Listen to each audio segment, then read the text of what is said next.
On the show right now. Very happy to welcome Congressman Mark Pocan back on, a friend of our show, friend of everyone at this point. He's a Democrat representing Wisconsin's 2nd District, serves on the House Committee on Appropriations, House Committee on Education and Labor. Congressman, how are you? Nice to see you. Hey, very good, Dean. How are you? Good. So, and I mean literally see him because we're doing this via Zoom. So it's great to actually have a human connection. A lot to cover here. First of all, obviously Glenn Youngkin is planning to run for president in the future because he's unveiling his cruelty towards the transgender community, which is such a sad thing to target a vulnerable community just to score political points is what the GOP is about. But, you know, as someone in the LGBTQ community, what's your reaction to Virginia Governor Youngkin now rolling back protection for transgender students? Well, two thoughts. One, I mean, it shows his character, which is none, right? Because he's willing to go after kids, literally kids who are already victimized and being bullied. But the second thing is, whenever the Republicans do this, whenever they unfairly go after someone like this, you come out of it stronger. This is kind of like a last gasp at this type of discrimination. And this happened when, we had all the, remember, marriage amendments, marriage between a man and a woman. And now you have marriage equality, and now everyone, largely supports it in the country, and it's very normalized. This is that last attack, right? Except this time they're picking on kids. I mean, it's a pathetic attack, but it really, at the end of the day, I think we all come out of this stronger. So we have to endure this really awful time, and we have to let bottom feeders like him do what he's doing. I guess we learn, hopefully at some point, that this is their playbook. They have to have fear and hate. That's the only way they can actually govern and try to get ahead. And, I think the good news is, if you're looking for the silver lining behind this, is I really do think we all come out of this better when people get a chance to actually have an open conversation and realize how just awful people like the governor are being. And it was great to see the students go out in a big protest, leaving the school, showing solidarity with their fellow students.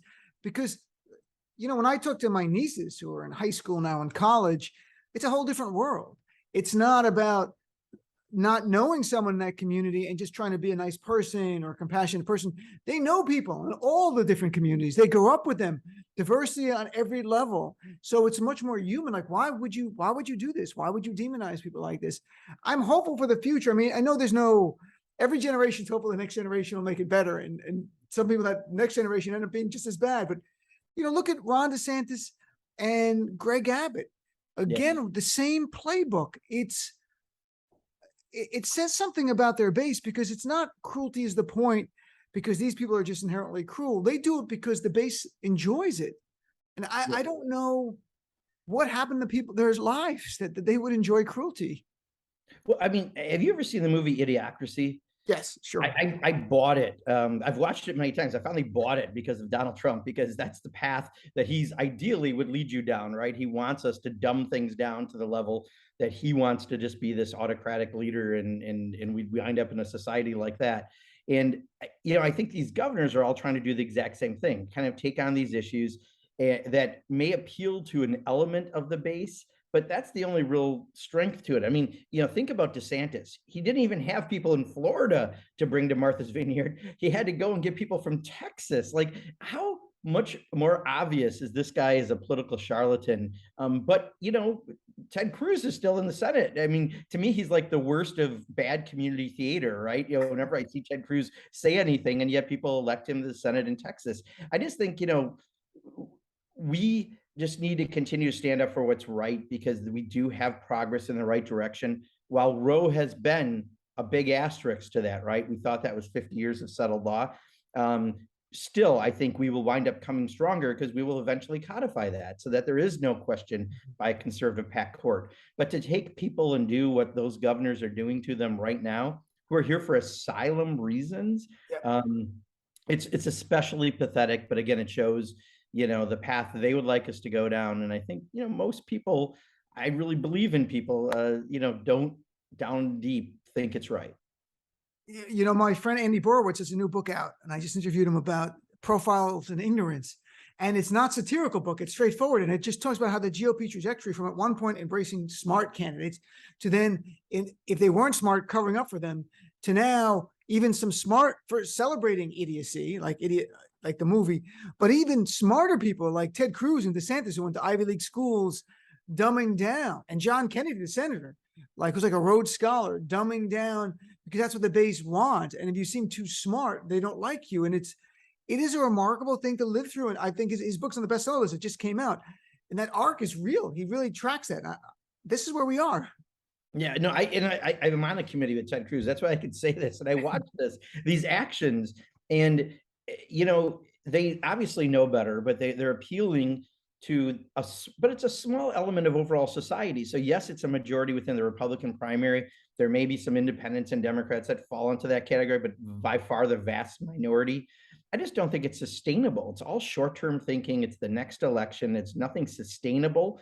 And if they never have a sustainable plan, I don't think ultimately it's going to be very successful. And we just have to continue to do the right thing and lift all boats and do the Paul Wellstone, we all do better when we all do better. I think if that's the motto of Democrats, we will then be a majority party again. We just have to address some of the redistricting issues, the gerrymandering, clearly things like that, like we're facing this fall. And I'm chatting with Congressman Mark Pocan. Congressman, I just want to get your reaction. You mentioned Ted Cruz, and that's why I think of it. There was the 14-1 vote in the Senate Committee on the Electoral Reform Act. He votes against it. But the House, more importantly, in your House, you guys pass it. And it's to shore up our elections, to make sure our vice president, to make it clear they can't do what they're going to do, and to shore up the integrity of elections. Liz Cheney co-writes the bill, makes an impassioned statement for it. Only 9 Republicans supported out of 215. Only 9. And is it a fear now in the GOP? At one point, the fear was being primaried by someone more conservative. Now is the fear being primaried by someone who's more anti-democratic? And I don't mean big D, I mean anti-democracy. So, I can't be pro-democracy. So I have to protect my right flank from more of the anti-democracy wing that are going to primary me. I think it's two things. One, it's the group think, right? In order, again, for this Republican base, you got to dumb it down as Trump is, and therefore they all have to vote the same way or they get beat up by that part of the base. But second, they really have it in for Liz Cheney, like to a level that you couldn't imagine, Dean. We recently had a vote that they held open forever, and everyone was trying to fly out last week. It was on a police issue. And the only reason they did it is because Liz Cheney was the person not showing up to give them a vote that they needed. And they wanted to just like punish her because they hate the fact that she has a conscience and she actually thinks about issues and she's not just doing whatever the Trumpster wants. So just watching how pathetic their operations are, I mean, I really wish Liz Cheney wasn't leaving because she is the ultimate thorn in their side. It is unfortunate. She's leaving and defeated by someone who called the election rigged and called the January 6th committee thugs and unselect. Very dangerous stuff. I mean, this is not, I don't know how democracy, President Biden, I was just looking at it today because I'm writing an article and for MSNBC. And I went back and read his article, his speech from September 1st outside of Independence Hall. When I talk about for the GOP, the MAGA wing, it's either we win or you cheated. Right. And there was new polls this week where only 40% of Republicans think that if a candidate loses, they should concede compared to over 70% of Democrats. And I don't know how this continues. I'm not kidding. This is not like some political talk show host type of thing. I don't know how you continue this experiment. One major party is really rejecting democracy. It will be interesting to see who picks up on elements of what Liz Cheney's doing right now by trying to be that conscience. Because at some point, if they lose some of these, especially Senate races because of Donald Trump, because they picked the most extreme person and they couldn't win in the general, at what point does someone who's a more responsible party leader decide it's time to throw him under the bus, right? And move on and turn the page of the Trump era?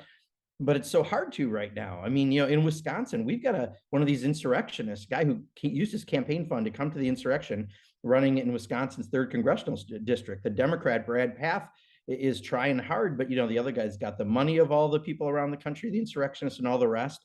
And so I think you're going to have a little more of a period of even more of these awful people coming into Congress. And then, at what point do they pivot because they realize Donald Trump is now a serious enough liability? He still has juice in a Republican primary, but the independent support has dropped significantly. That's true. And the January 6th committee has done a big part of that, laying it out in very measured tones through Republican witnesses almost exclusively, saying what Trump did. So there's President Biden earlier in the week talked about the threat to Social Security and Medicare. And tragically, a Washington Post reporter, fact checker wrote like, it's overblown. I don't get it. I wrote for MSNBC the week ago about don't roll your eyes at what they're saying, the Republicans. We rolled our eyes when they talk about Roe v. Wade, but they were serious.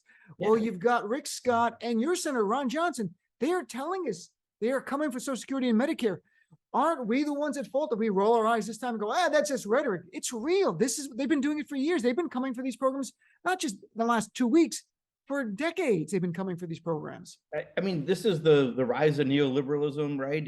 When it came in England and when it came with Ronald Reagan, and they've told you they were going to do this. And it took them a long time to get to that point, but they have packed the Supreme Court with some conservative extremists and they did it. You have to take them on face value. So when Lindsey Graham says they're going to put a ban on abortion, I believe that that's what the Senate Republicans were going to do. When Ron Johnson, when the Republican Study Committee says every 5 years they want it on the chopping block, and Ron Johnson wants it every year on the chopping block, I believe that's what they want to do. And we have to understand that that is part of their mission on what they're trying to do. In fact, Ron Johnson went even a step further.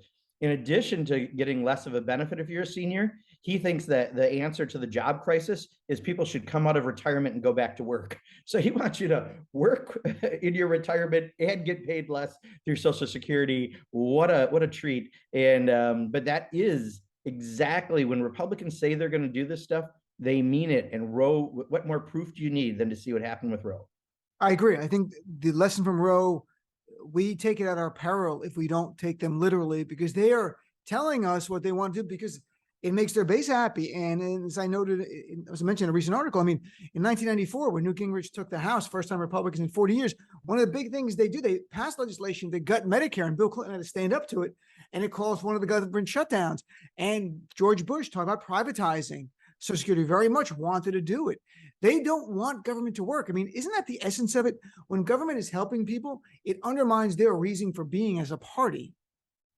Well, I mean, I'm reading a book right now on neoliberalism, right? And I think part of Tom Hartman's book? Yeah, I am, exactly. No, Tom's my friend. I had Tom on to talk about it. It's my plain reading right now. And you know what, this is the fundamental core of what they believe in, right? That somehow the market should be what drives things, not democratic decision making, and because of that, and we've seen this is the Republican Party. I've been doing this 30 years next year, local, state, and federal government. Okay, I've watched it at every level, and this is the point where they're off the balance completely. Like what they're doing is taking us in a direction that will not keep us to be the power that we are, because ultimately we're watching the wealthy get way too wealthy. Corporations aren't paying any of their fair share. I was so glad to see what we did in the Inflation Reduction Act by having a minimum corporate tax, but I guarantee within the next 2 years, they'll find a massive loophole.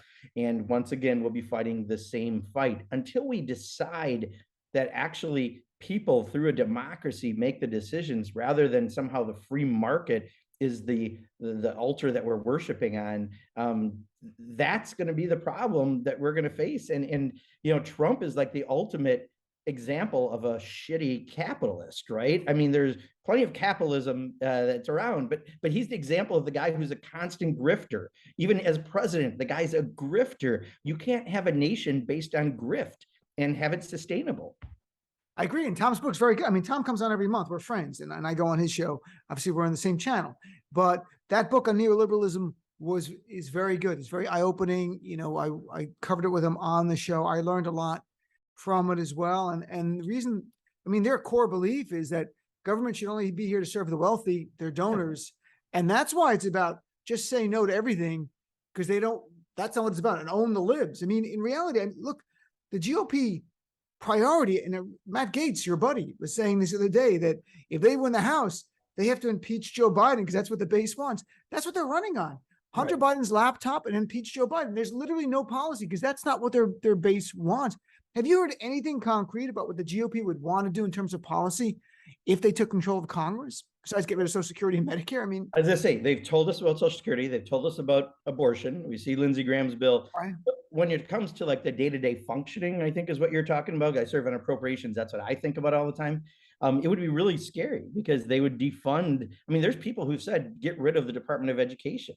There's people who want to do some major changes within the Republican Party. And I guarantee Kevin McCarthy is like a giant blob of flavorless jello, right? He's going to do whatever the Freedom Caucus ultimately wants him to do. And they're the ones who want to get rid of these functioning departments. And if you have no real central ability to have some unification among states, I mean, it really will be very close to, some states will have these very extreme positions, other states will look a little more like America always looked like, but that's not a good place to be as a nation. No, I agree. And when you're back in Wisconsin talking to people in the district in the last few months, what are the issues that they're raising to you? Where do you hear the passion about? Yeah, I'll tell you, this democracy issue really is rising. I mean, people are really, really concerned, and that's not just at events with more traditional Democrats. You're hearing it just in general. Even people who just want us to function and get along are still concerned about that aspect. Abortion, absolutely. I mean, who'd have thought after a half a century of law that somehow we'd be changing it? And now women are once again, in some ways, second-class citizens to how we look at the law. That has a big impact. But people are afraid of what could happen. I mean, Donald Trump has gone more extreme. He's now quoting QAnon policy. We now have people outwardly saying that we should be a Christian nationalist nation. I mean, these are really extreme, the fringe of the fringe ideas that are now mainstream. And my fear is someone like Kevin McCarthy, again, who doesn't have a lot of a value system himself. He really, really wants a title to be Speaker of the House. But beyond that, I don't think he cares much what he gets done with it. All of a sudden, these people who value these really extreme ideas are the ones that are going to get hurt. And I saw right before we came on a media report about Michael Flynn, Trump's buddy, saying about governors might have to declare war in the future. And you're like, you're out of your mind. This is if he was just he is on the fringe, but he is part of the main MAGA movement. They love him. They have him at events. He's Trump's buddy. He would have been national security advisor if he didn't lie to the FBI.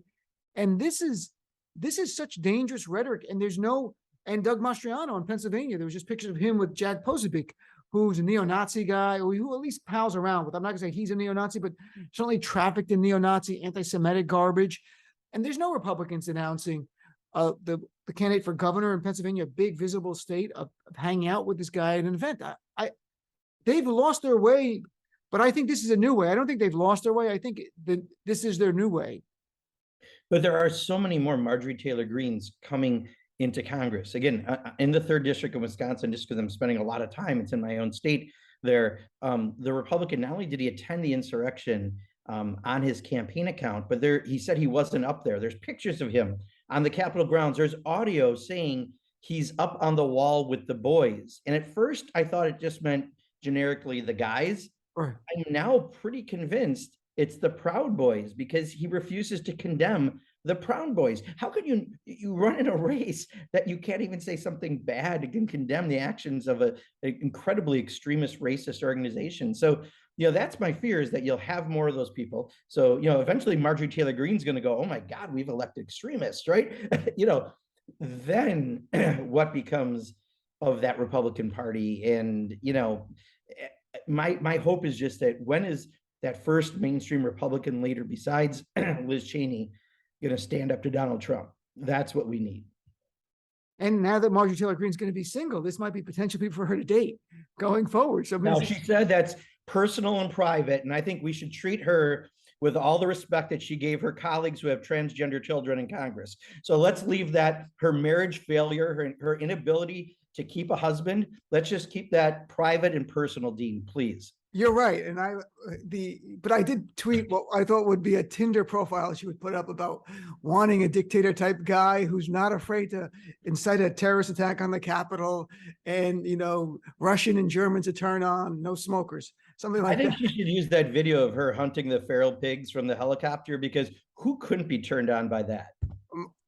Unreal. We joke because we have to joke. And if she wasn't who she is, I would never comment on a person like this. Is a person, as I tweeted earlier, she demonized my community, the Muslim community, and other communities. So it's personal for us. So I'm so with you, Dean. I mean, across the hall, she has a colleague who has a transgender child, and she's attacking that person's child. I mean, on the scale of humanity, she's got to learn how to get a number that has a something in front of the 0.0. and she's not very high up on that chart right now. No, and last two things I'm chatting with Congressman Mark Pocan. When you're in a district, even the third district with your friend running or your own, do people know what Democrats have delivered on? Because it is a remarkable, no joke. It's been, as President Biden says, no joke. It's been a remarkable amount of delivering on policy over these years. Are people getting that? Well, and also, as he says, it's a big effing deal, right? We got 4 at least major bills done, from the American Rescue Plan that put money in people's pockets and got shots in people's arms, kids back into school safely, people into jobs. Then we did the infrastructure bill, created 1.5 million jobs. We've talked about it for 4 presidents, finally did it. Then we passed the CHIPS Act, which has probably got the least attention, but will have the longest term impact of making things in the United States again and incentivizing things to be made here. And then the Inflation Reduction Act that will reduce emissions by 40% by 2030, allow us to negotiate for prescription drug prices through Medicare and cap out of pocket expenses for seniors. Like, there's so much. Any one of those bills would have been the cherry on an entire session, and we've done 4 of them. So I do think that if we can get through the clutter of gas prices and some of the worldwide inflation that is certainly front of mind for many people, and you explain what we've actually done for people versus the Republicans who have really no agenda whatsoever, that's just about MAGA politics. We have put people over politics. We have had better paying jobs. We have done things to make safer communities. And we have done so much that they haven't done. I think it is starting to resonate, especially as we talk to folks. It's very important. It's got to cut through. And very last thing, how Wisconsin's such an important state? You've got the governor running for re-election, and you've got Mandela Barnes taking on Ron Johnson. What can you share? So we're a purple state, not because we have a lot of purple areas, but we have a lot of blue areas and a lot of red areas, right? So end of the day, if we get greater turnout, Democrats win. So it really is because people agree with us on the issues. People across the state. It's just we have to get them to come out to vote. Madison, Wisconsin, 2 years ago in my district had 93% turnout. So I'm starting to tell people we need 94, right? Right. It's getting pretty hard, I'll be honest, when you get to that point and that kind of a number. But, I think the governor has been the adult in a room with a very gerrymandered legislature, and people respect the work that he has done. And he truly is actually the most decent person I've met in politics in 30 years. He's just a good, what you see is what you get person. And Mandela Barnes is a very talented lieutenant governor. He's running for the U.S. Senate. I was one of the first people to endorse him when he ran for lieutenant governor. Very, very smart guy. He'll be great in the Senate. Ron Johnson, just the opposite, probably the dumbest senator I think we have. I know there's quite a list of challengers, but I think he wins hands down the way when I look at it. This is the guy, as we just talked about, wants to put Social Security on the chopping block. He wants seniors to go back to work. He's the one who wanted to, what I think mouthwash could kill COVID. I mean, he's got lots of ideas. The problem is they're not good ones. And I think if people really get a chance to look at this, it'll be tight, but I think we can keep our governor and we can elect a new U.S. senator. It's going to be very, very close. I see the polls. It's everywhere. It's close, and it's about turnout. We come out big. We're going to win big. So, Congressman, thanks so much for being on. I appreciate it. And hopefully I'll see you in New York next month